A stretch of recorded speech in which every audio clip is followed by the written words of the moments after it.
দেখুন এগুলো হচ্ছে তালের আঁটি, কেউ কেউ তালের বিচি, কেউ কেউ তালের আড়ি। হ্যাঁ, তো আমি যে এখানে ডালবো। সাইকেলের দিকে আয় তো, একটু ফোনটা ধর, আমি একটু দেখাই।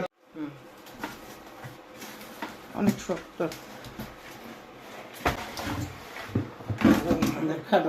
এখানে আমি একদম ঢেলে দিলাম। আয় হ্যাঁ, এটা খাবো কি, গাছ হয়ে গেছে পুরা পুরা এক একটা গাছ হয়ে গেছে তালের, দেখতে পাচ্ছেন? তালের বিচি আমি রেখে দিয়েছিলাম শুধু বালতিটার ভিতরে একটু ছাই দিয়া, পুরাতন বালতি। এভাবে কেটে নিব।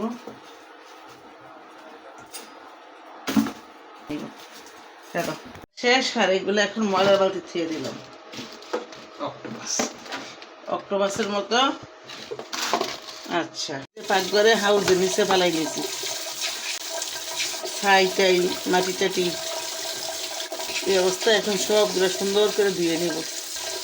ধোয়ার পরে তারপরে একটা ছাঁকনিতে সেঁকে দিব।